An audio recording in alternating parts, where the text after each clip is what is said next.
Okay, I'm Matt Carpenter, your host of Old College Try. New name here. We got the Old College Try. Pretty fun. We got an intro, outro by one of our favorite bands, the Future Birds. So grateful for those guys. On today's episode, Peggy and I will discuss early decision. All right, number one, what is it? What do we think about this?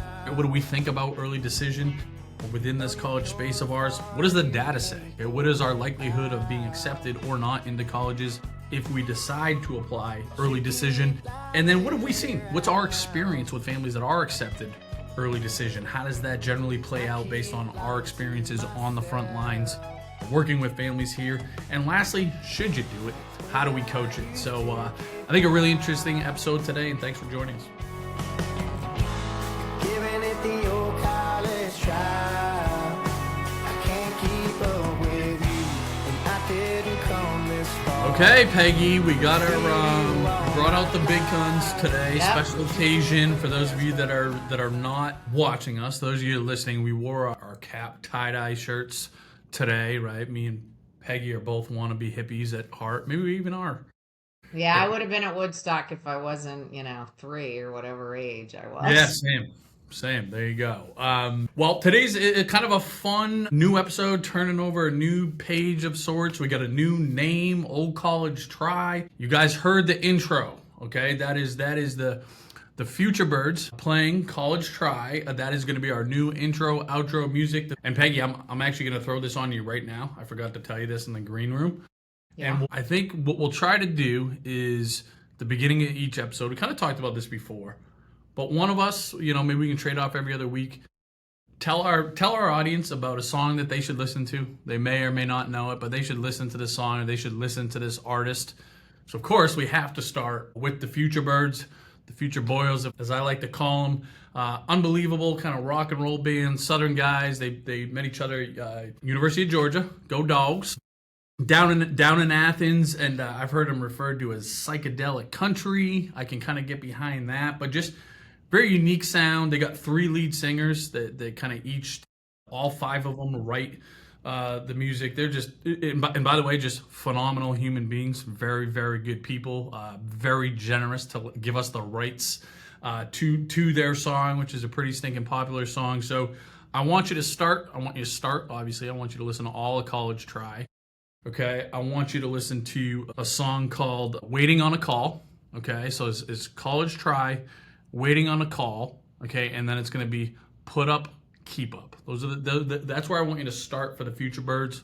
But listen to the Future Birds, guys, and thank you, Future Birds. And we're gonna build that.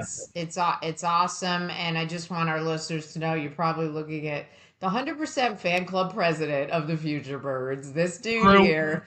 He takes his trips. He goes to Mexico. He gets dressed up. He and his wife Rosie, they're all in, which is awesome.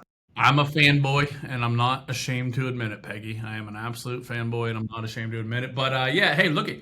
You listen. These guys, they're gonna. You'll be into it. You take your time, but do a deep dive, and I'm telling you, you're gonna be happy if you like music.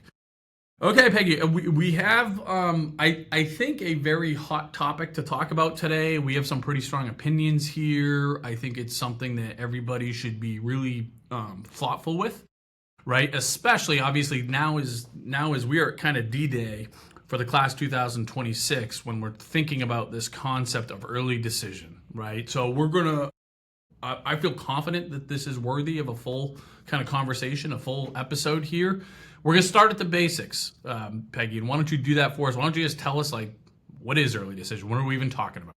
Yeah. So early decision is a way to apply for admission. It's going to be the earliest deadline at colleges. First of all, not all colleges offer it, so it's not an across-the-board thing. So you have to see if the school offers it. But if they do, your child's applying early. But the key thing is you are saying as a parent and your child is saying and actually signing a contract saying, if I'm admitted, I will come to this college. So we'll unpack this in the next 20, 30 minutes, but it's a legit contract. I will say the one thing that you can say to a college if your child's admitted to get out of it is I can't afford it. But in my mind, no parents, you shouldn't put your child in that situation. Don't get them all fired up and they get in and then you say, "Oh, sorry little Matt, you can't go," right? That's not right. Do your homework and know if that college is affordable. And, that's a whole nother podcast conversation, but I don't know how you feel about that, Matt, but I see that's 100% on the parents to say, okay, we're going to do our homework if we're going to let our child apply early decision. And we'll talk about if you should do that or not. But you can get out of it if you say that to the college. It's not best practice because the counselor at the school, your child, is signing off. It doesn't make them look great if they have kids backing out of early decision. But that, in essence, is what it is. So then you're saying you're coming. Yeah, and I'm glad you said it. You said it right at the end there too. Yes, the student signing this document. Yes, the parent is signing this document. But then we have the third party, the school counselor at the high school, and we have a lot of relationships with a lot of high schools, a lot of school counselors, and most of them take this really seriously because and there's most of them have some stories that say like, look, we signed the ED agreement to name your college, okay, Cornell, and I'm using that as an example, although if the family backs out of that, they get accepted and they back out of that, not only does it reflect poorly on the school counselor, it reflects poorly on the school. And they've got some feedback from colleges to be like, hey, you signed this and said the kid was coming here. That is not a good look on your school. So with the message being this could negatively impact future years and other students getting into this college, right? If they came from this high school. So to your point, Peggy, we're not signing up for the military here. We can back out of this, but it's a pretty stinking formal, serious agreement and it needs to be treated as such. Okay. Now look, there's some advantages here. We find out if we get in earlier, we're kind of, this whole process gets accelerated. We'll talk about some statistics where a lot of colleges, it shows the acceptance rates, are higher when we go to kind of ED. But before we get there, I'm just curious to know, Peggy, like, what's your thought before we even get into how we coach it with families? Like, what do you just think of the concept, on the whole? I think there's positives and negatives, pros and cons, just like most things in life. But to me, I have too many families that come to me and will quote say, well, we're going to pick one of them because we know it'll help him or her get in. And that's just not the right way to approach this. The only way, and this didn't happen for my kids, and I probably would have had, major come to Jesus with them if they brought up early decision. The only way this is even in the ballpark to me is like, this is hands down, this kid has looked at schools and is like, there's no close second. I love this school, and not for just any reason. Like, the school I was going to go to, my second choice was because there was a freshman dorm on the lake and there were a lot of bars. Those are not good decisions to apply ED. What school? What was the second choice?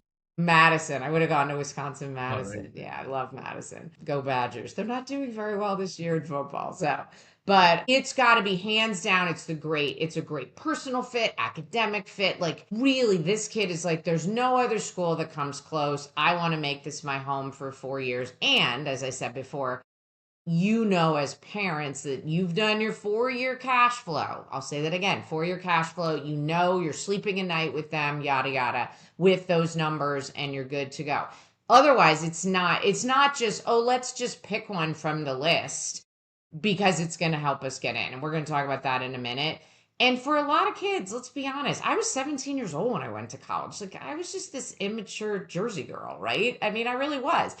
What do I really know about what the next 4 years? I would have gone anywhere and probably been super happy and thrived. It's just kind of who I am. That's not every kid, but that hands down. And so if that's not your child, really, really be super careful to not look at the stats that Matt's going to share about admission advantage, because it could backfire if it's not a great fit for your child. Yeah. And I'll tell you, this is, I think, one of if it's not exhibit A, it's kind of close to it. in terms of this is just stacking the odds in the college's favor. Okay. And I'll talk about what I mean by that. But so much of this process, right? We know as consumers, we're just going up against, again, the odds are just not stacked in our favor, right? This lack of transparency, obviously the costs of these schools, and just so much complexity around applying for financial aid, right? And okay, well, what is these colleges' business model? How do I value my business? We're divorced, separated, right? It's what we talk about every week, okay? But this in particular, what it does is it uses all the emotional, psychological parts of this process. Again, I think kind of against the family, against the consumers making a decision, right? We have to sign this document. That's a little bit intimidating. Before we know with 100% certainty whether or not, what this college is going to cost and how it fits into our affordability, profile as a family. Again, we think we feel confident, right, that you can do that the right way if you're paying attention to us and using our resources. But then we have this really small timeline. We have to make, one of the biggest decisions in our family's life, right? This 17, 18-year-old and their parents collectively, right? One of the biggest decisions in their lives in a couple of weeks. Right? So that just about all of them said, you're accepted. Here's the offer. You have 2 weeks or you're going to lose your spot. And Peggy, so many families that, okay, maybe they didn't do their homework before, so they didn't know how unaffordable it was going to be. Or they did, but they were like, let's go for it. We'll make it work. We'll make it work. We love that And again, phrase. the superpower of the colleges is that every family says, well, quote unquote, we'll make it work, right? And then their kid gets accepted into the dream school. They see that it's not going to be affordable. We know how many of them, they don't back out. They do it. They say we'll make it work. And we know how it doesn't always work, right? So to me, I think it stinks, really. The more that I think about it, the more that I'm like, this is another tactic that so many of these colleges use. They package it in a way that's good for parents and good for families, and you find out early that I think it's bullshit. I really do. I think They're great at marketing, and like we said, they're big businesses. So you've got to realize that they have their revenue targets. They have their net revenue targets because they give a lot of discounts like we've talked about. And it's getting worse. More and more schools are accepting a higher and higher amount of their class through ED. And then I think people see the stats and they freak out even more. You're the consumer. You really have to look at these schools. And when it comes to the affordability piece, I've had families where I had this mom, she was doing all the right stuff. She wanted to know exactly what she would owe. She was planning out she was basically doing what we do, Matt. She was planning out all the loans and what her payout and what her son would have to take on. And then she worked with me, and the schools she was looking at would not play ball. They were just like, go to the net price calculator. And it was giving a bad picture. Our software was giving a much better picture. I went around and around on it, and I was like, I think they're wrong. Their net price calculator is bad, but you have to be prepared. Like, I'm not going to bed at night telling this woman, you're definitely getting $30,000 in grants. But I said, I think that's where it's going to go. And she decided to do it. She was okay with it. And the kid got $30,000 in grants, so it worked out. But this school, like, if I were a parent, as a parent, when I was doing this, if a school did not have the customer service I wanted, I'm like, I'm not giving you a penny of my money. And I'm saying that because I want parents, that might be a foreign concept to you to think about it, but you are the consumer, you are the buyer. And there's so many products, if you will, out there, colleges that are amazing. I know it's hard, and it's hard when your kids come home with their wants and dreams, but don't get sucked into this stuff because it's becoming more and more big business. And these colleges spend well into six figures on marketing and the way they present things to families. And it's very slick and it's very effective. And like I like to say, a bunch of these schools, in my opinion, they're laughing all the way to the bank. And they don't care if and when you retire. They don't care if you're staring at the ceiling at night because you're like, oh my gosh, what did we sign up for? They're good. Your kid's at that school and they're rocking and rolling. There's no negative repercussions for them if they don't get ROI. If you don't get ROI as a consumer, right? that doesn't hurt them. Of course, maybe that's overstating it a little bit, but not a ton, right? There's no real negative repercussions if a consumer doesn't get a return on the investment in a college. And what you're saying, Peggy, reminds me, and we'll do a whole episode on this, probably multiple. College's net price calculators, right? Where, okay, a college is saying, hey, go find out what we're going to cost. Go to our net price calculator. We have this overwhelming amount of data that most colleges' net price calculators are not reliable. Ours is, okay? Like, am I biased? 100%. But guess what? Ball don't lie. The data is overwhelming. Go see what our net price calculator is. I'll give you an example, Peggy, just like yours this time last year. Remember the family that wanted to go to Duke? We were showing they were getting $50,000 in grants. Duke's net price calculator was showing 0. They went banana land on us, right? Like the night or the day before they were about to hit submit on ED. We stood tall and said, we think we're right. We think Duke's wrong. Turns out we were right. And thank God they got the 50,000, were able to make it happen, blah, blah, blah. And Duke, to their credit, they changed their net price calculator. We had to reach out to them and say, guys, you're including home equity as fair game here. You don't do that, right? But it's not updated on your calculator. And again, to their credit, they had the thing fixed within 24 hours. Yeah, they owned it, which was huge. But that's another sidebar here. Even if you're listening to us, like, all right, I'll do my homework, like Peg and Matt are saying, and you go to a net price calculator, you need to be really careful because some of them are great. And some of them are not. The colleges don't have there's nobody overseeing them to make sure their net price calculators are actually accurate. Except for us, Peggy. Until now, except for us, the watchdog. Except for us, but like there's no SEC overseeing them. So that's right. Just keep that in mind. Let's transition to some of this data here because you can't ignore it. It doesn't matter what I think about the concept of early decision. I'm just going to rattle off a couple of colleges. This is from last year. Brown University, about 16% of ED applicants admitted, 4% of regular decision. Columbia, 10% ED, 3% regular decision. Dartmouth, 21% ED, 4.5% regular decision. Harvard has something called restrictive early action, very similar to ED with a little bit more leniency, for lack of a better word there. 7.4 accepted via this restrictive early action, 3.3% regular decision. And then I want to go, obviously those are kind of the elite type of universities. School like Vassar, 31% ED acceptance rate, 18% regular decision. Lehigh, 45%, 26 regular decision.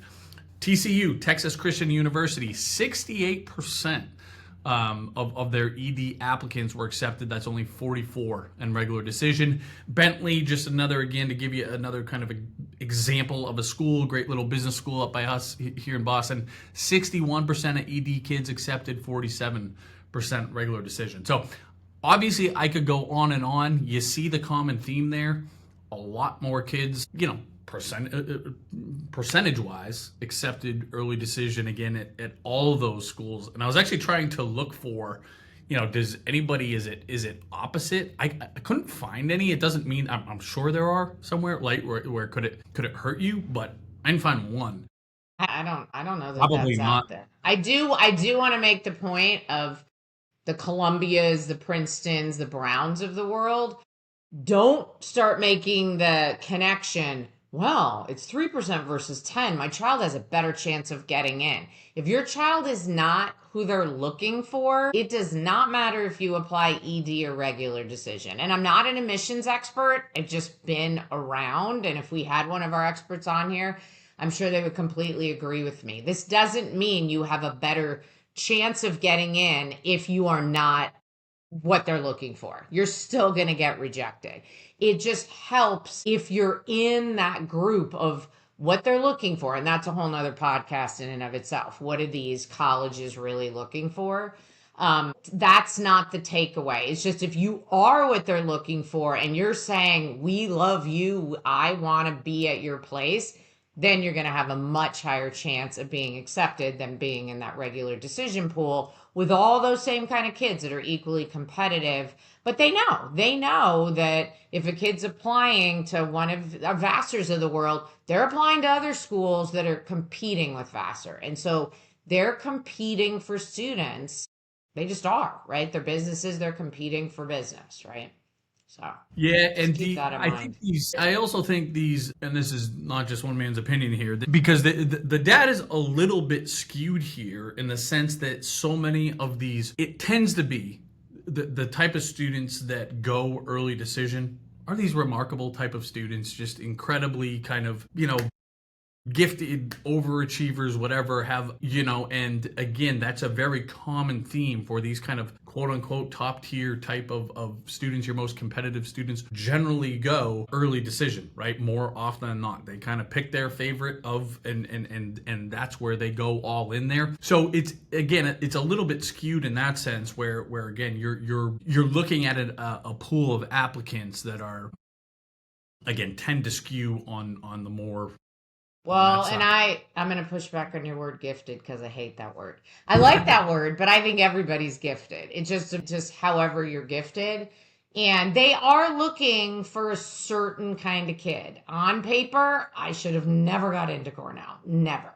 Right? But now that my parents were like, we're not even taking you there. You'll never get in.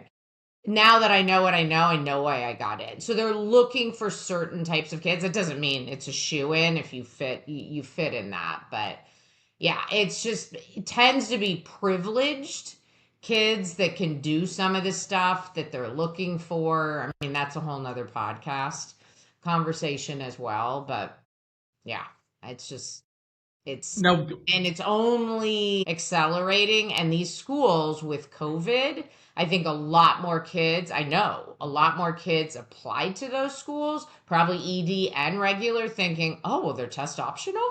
My tests aren't great, but I have awesome GPA. And so they thought they had a better chance of getting in. And still, it's that package of the overall person that they're looking for. But that made them seem more selective, which just continues the whole appearance of they're better, yeah, which I is, know. It's one of the things that we fight against the most. These colleges bragging about how many families they deny, which is just yeah, the not. highly rejective Yeah, that should schools. not Yeah. be our, that should not be our Mount Everest, right? As financial institutions, I don't think we're totally on the same page there. So, Peggy, we get this question all the time. Okay, hey, if we apply early decision, are we going to get screwed from a financial aid, merit-based scholarship standpoint, right? They know that we're, formally obligated to go there. If we're accepted, does that mean we're not going to get anything? Whether it's need-based financial aid, scholarships, how do you answer that question? So I have a couple situations, but one had to do with need, and it worked out fine. But it was, what school was it? I'm spacing out. It was one of the Claremont McKenna schools. And so the child got in. The parents knew what they should get in need based aid. They knew they were eligible. That's the key thing. I was working with them. They knew what they should get. They came back to me and said, what the hell? This is like way less than we're supposed to get. I crunched my numbers and I said, yeah, they under awarded your son. And I think it was partially not to throw any schools under the bus, but they're businesses. Like we said, it's like, oh, this kid's hook, line, and sinker. So let's see if we can give him some money, but not as much as we normally would. And let's see if the parents push back, if they even know. Like, I think their hope is the family's just so overjoyed. You got in. Where do we sign, basically? And so I asked these parents, how much more do you want? And they said, we want 10K. He was under awarded more than that. We got on I think we were on a Zoom even with them or phone, all of us, and they just were like, done. So we basically called their bluff. They didn't say, oh no, we're not da da da da da. Now that's one story, but with need based aid, they came to the table.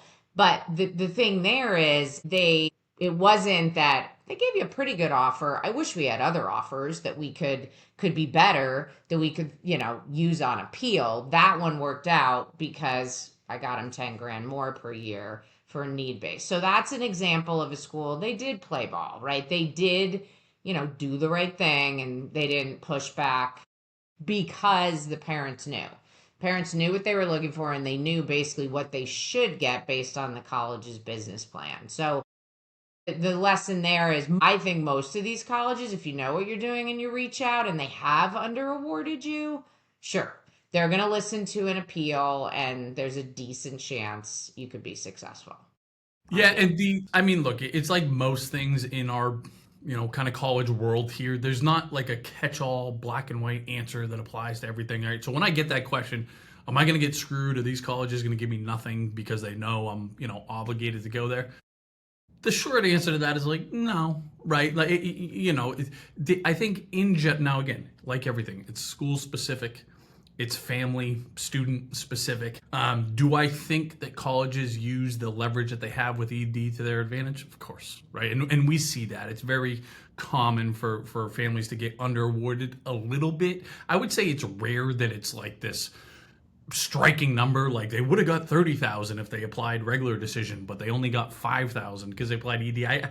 We don't see that, right? We see more some kind of like nickel and diming type of deal. Now, nickel and diming in this world could mean $5,000 a year, $10,000 a year, right? It's not. Yeah, I know, because the numbers are so It's not. high. It's not nothing, right? It's not that it's not meaningful. But I think on the whole, colleges generally package ED students in the same way that they would our regular decision students, but of course, maybe use a little bit of that leverage that they have to their favor. They know that these kids and these families have already basically pot committed there, right? So can they get away with giving them $5,000-$10,000 less? Probably, right? And they do. And to your point, Peggy, we can't go back to Northeastern and say, hey, we got a better deal from Boston University. They're going to say, sorry, brother, you already signed on a dotted line saying you'd pull all other applications if you got accepted. Okay. It doesn't mean you can't appeal though, right? We still appeal successfully. To your point, Peg, you shared an example to early decision schools all the time, but we do lose that specific piece of leverage of being able to, have play schools against one another, right? Yeah, you can bounce the Ivies off each other. I've done it, and they'll usually match, but you don't have that. You don't have that if you lose that leverage. And also, like, I looked up a bunch of schools. Matt mentioned TCU. They have ED and they have merit. A bunch of schools that have ED, like the Ivies, the Stanford, those guys, they don't. And Stanford has like restrictive early action, like Harvard, but they don't have merit. So there is no merit play. It's all need based. But there are a bunch of schools that are popular. University of Miami, Tulane is hugely popular. Baylor. These schools have nice merit, and they might give it to you. They might not. You can reach out if you're in the know. And if they say, yeah, thanks for reaching out, but that's just the competitive nature, you're not getting that much this year for the 4 years, or you're not getting it at all, you can say, okay, I'm pulling out because I counted on that and it's not affordable again. But that's not a good result for anybody, your child especially, who's all fired up. So, these are some of the cons, and you just have to really do it with your eyes wide open and understand all these pieces. That's right. And and again, I would say on the whole, again, we got to be prepared that maybe we don't get quite as good as offer, but we should be within the realm of what we would expect. But I have seen, cases where, and again, these really popular competitive schools play chicken with families and say, yeah, you should get 20 grand, but guess what? If your kid gets in, you're going to send him here, right? Because I see you got some resources. Yes, you shouldn't pay 100. You should, quote unquote, only pay 80. But you're still going to come here even if we cost 100. So I have seen some schools play chicken with families and really not give them, again, to say that it never happens, that's not the case either. It does happen. I have seen it happen. We will continue to see it happen. So that just should also be in the back of your mind that these schools, it's less likely, but they could say, yes, you should get 20 grand, but I'm giving you 0 and let's see who blinks, right? Because I know you're going to send your kid here if they get in. Well, and I think it's important as parents, and this might be really hard, just like a home purchase or something, you got to take some of the emotion out of it and be really clear with your kids. Hey, this is the way we're approaching this. If this school responds this way, this is how we're going to deal with this, and set the stage for them so that if it plays out certain ways, they've already heard it. It doesn't mean they're going to be happy, but my experience, kids, if you sit down and you lay this out for them, one, you're modeling really good decision making, which is worth billions of dollars for your child's future success and will put them in a different realm for most Americans. But two, it just helps the decision, and it helps your relationship with them, and helps with the stress level and everything. And I know that might be hard for some parents because some parents might be hook, line, and sinker, Matt, like emotionally all Yes. in on a school, and we just didn't do that. My husband and Ooh. I were just like, you've got your list and we're going to see where things fall and we'll sit down and discuss it. But we weren't You like guys, and look, all you in. guys are model. You guys are model citizens in terms of having those conversations on the front end. I'm in some ways the opposite end of that spectrum with my experience with my parents. I hope I get it right with Emma should she decide to go to college here. But I also appreciate how stinking hard it is, right? And I think most families are closer to It is my end of hard. the spectrum than they are to yours. So a thing that I'll end on. You said your version of it kind of earlier, Peggy. We're very much aligned here, as you know. But of course, we get the question all the time, every day, this time of year, multiple times a day. Should I go early decision, right? And again, of course, very nuanced. But my general talk track is that, look, you as a family have to check two major boxes with a ton of confidence. Like Peggy said earlier, this has to be kind of the dream school for the kid. I have to go to this school. There is basically no ambivalence. This is the place for me for a lot of the right reasons, not just because they have sushi and a lazy river and whatever, right? Those can be, add-ons, but they can't be the reason why we're going there. And then we have to know how much is this going to cost our family, not just year one, but over the course of all 4 years versus our budget. What is the end result likely going to look? And we understand that majors can change and we can't predict the future and all this, right? But we have to have a very good understanding of what that cost versus budget is going to be, and then what's the delta, how much is somebody going to have to borrow, and again, does that ROI make sense? Can we stare at that number as a family and say, yes, we are not putting ourselves as parents behind the financial 8 ball. We're still going to be able to retire someday, right? And we're not setting our kids up to graduate as 22-year-olds with this insurmountable amount of debt. So if we can check both of those boxes with a lot of confidence, God bless, you have our blessing, right, for early decision. If we can't, it's okay, right? It's okay. We just have to say that early decision is probably not the best for our family. And I would just say then see if they have early action, because early action is wonderful and it's not binding. The other thing I'll throw in as a parent, if you have younger kids, you got to think about that, because if you let your oldest kid do this, those kids are watching what's going on. So you got to keep that in mind too. So No just doubt an about it. equity in the household sort of thing. Yeah. So anyways, that's hopefully that was helpful for you all. Again, I think overall ED is another one of these things that's like advantage colleges, disadvantage consumers. That doesn't mean don't do it and it's not right for everybody, but hopefully you're kind of following at least most of the steps that we're outlining here if you're thinking about that. Yeah, So just realize the arena you're playing in and why it exists, and then leverage it as you can. And if it works for your family and your child, great. But just like everything we say, can do it with your eyes wide open and really understanding what you're doing. mycap.collegeaidpro.com. You make sure that you understand what these schools are going to cost for all 4 years next to your budget. Let us do the homework for you, right? Ball don't lie. We're going to put it right in front of you right there, whether or not this looks like a good investment or not. So Peggy, thank you as always. We will see you very shortly. Thank you everybody else. If you got anything out of this, please follow us. Please share it with your friends, and we will see you soon. Yeah. See you next time. Bye, guys. Okay, thanks for tuning in to Old College Try, the podcast. I'm your host, Matt Carpenter. I was joined today by co-host Peggy Keough. As always, this was produced and edited by our very own Eileen Campbell. And thank you so much to the Future Birds for the intro, outro music. Old College Try. I used to get